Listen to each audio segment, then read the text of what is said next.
Welcome to my blog. आज की शुरुआत होती है मेरी आचार्य भिक्षु हॉस्पिटल से।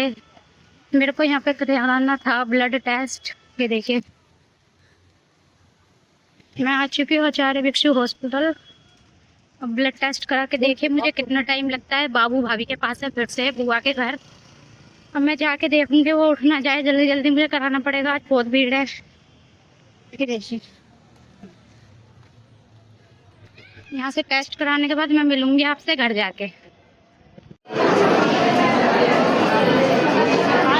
कितनी भीड़ है भाई, कितनी भीड़ है। बज चुके हैं और अभी तक मेरा नंबर आएगा नहीं। कम से कम मेरे को 1.5 घंटा लगने वाला है। और जैसे ही मेरा नंबर आएगा, ये देखो लाइन लग रही है। बहुत भीड़ है। कब नंबर आएगा, कब मैं घर जाऊंगी। गाइस, मैं आई हूँ ब्लड टेस्ट कराने। मेरा नंबर लगा हुआ है और देखो यहाँ पे कितनी भीड़ है। 1 घंटे से हम बैठे हैं, अभी तक हमारा नंबर नहीं आया। हमसे पहले के लोग आगे जा चुके हैं। देखिए हमारा नंबर कब आएगा, तो फिर मैं मिलूंगी आपसे बाद में घर जाने के बाद।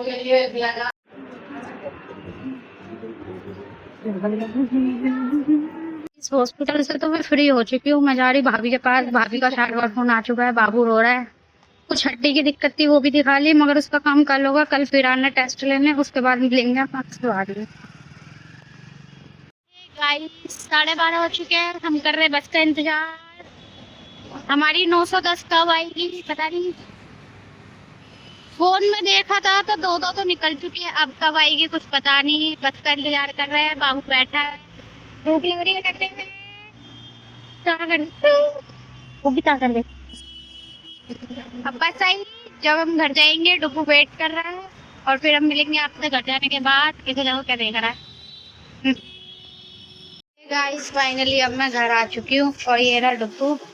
डुब्बू, मेरे को याद कर ली थी तू? कहाँ गई थी मम्मी?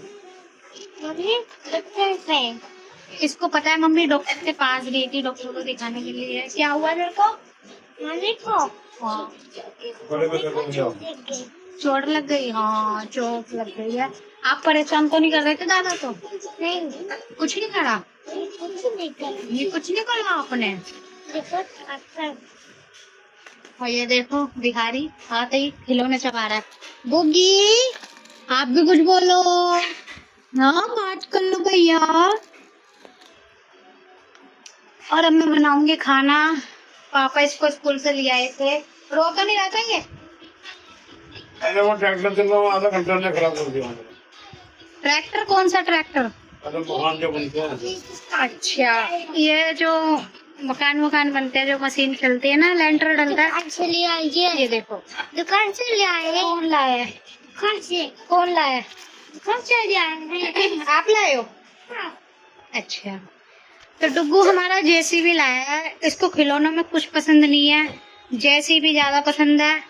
ऐसी जेसीबी हमारे घर में बहुत सारी मिलेंगी, मगर वो दिखने में ऐसी नहीं दिखेंगी क्योंकि उनके अंचर पंचर टूट चुके होते हैं। जेसीबी लाता है, थोड़ी देर चलाता है और पूरी ये भी टूटी हुई थी। ये जोड़ी है दोबारा। ये टूटी हुई है। दूसरी वाली जो नहीं लाया था वो है ये नहीं। हाँ, ये 2 लाया था ना, तो ये कल एक साथ दो लाया था और एक ये तोड़ चुका था और अब ये इसकी दूसरी है। ये इसीलिए इतनी अच्छी दिख रही है, वरना अब तक तो इसका कबाड़ा हो गया होता। बाहर डुग्गू का हमारे कबाड़ा हो चुका है, कट्टा भरा हुआ है। टूटे खिलौने इतने सारे डुग्गू, उसमें इतने खिलौने भरे हुए हैं, इतने खिलौने भरे हुए हैं, सब टूटे हुए, एक भी ठीक नहीं निकलेगा। तो गाइस, मैं बताना चाह रही थी कि जब हमारा बाबू होने वाला था उस टाइम मेरे को प्रेगनेंसी में थायराइड हुआ था। अब जब वो 7 महीने का हो चुका है तो मुझे आज मेरा शुगर का टेस्ट हुआ है। तो अब देखो कितनी दिक्कतें निकल रही है। माँ बनना इतना आसान नहीं है, बहुत दिक्कतें झेलनी पड़ती है। पहले मेरे को थायराइड हो गया, अब वो ठीक हो गया और अब मेरे को शुगर की शिकायत बताई। अभी देखो कल रिपोर्ट में क्या आता है।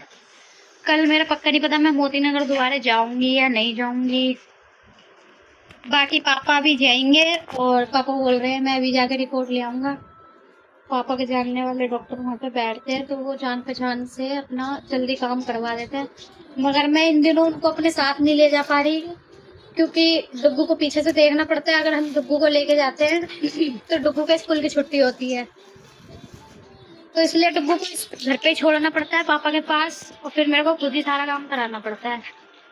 और अब हम मिलेंगे आपसे सीधा शाम को, क्योंकि अब दिन में करूंगी मैं आराम और बाबू को सुलाऊंगी। बाय। रात के बज चुके हैं 9:30 और आज हमने बनाए हैं छोले चावल। मम्मी ने बनाया, मैंने नहीं बनाई क्योंकि हाथ में जो चोट है ना उसकी वजह से काम नहीं कर रहा हाथ। मम्मी ने बनाया। वो देखो, ये इस लड़के को मैंने शाम को बोला होमवर्क कर ले, तो ये ना इसको ना होमवर्क के नाम पर ना नींद आ गई और ये कॉपी पकड़ के हाथ में सो गया। और अब मैं इसको बोल रही हूँ अब कर ले, तो अब भी ये नहीं सुन रहा, बड़ा चिड़चिड़ा रहता है। होमवर्क करने को तो बिल्कुल भी रेडी नहीं रहता। और अब मैं क्या करूँ, इसको कैसे समझाऊं? मन में आती है थोड़ा सा करता है, बाकी नहीं करता। बहुत काम पेंडिंग है, कुछ नहीं करना, बस थोड़ी लाइन खींचनी है 1 2 3 की, वो भी इसको नहीं करनी। बहुत चिड़चिड़ करता रहता है। अभी सो के उठा है, 4 बजे इसको बोला था होमवर्क कर ले और ये सो गया। और अभी उठाई है मैंने इसको, उठाया, ये उठने को राजी नहीं था।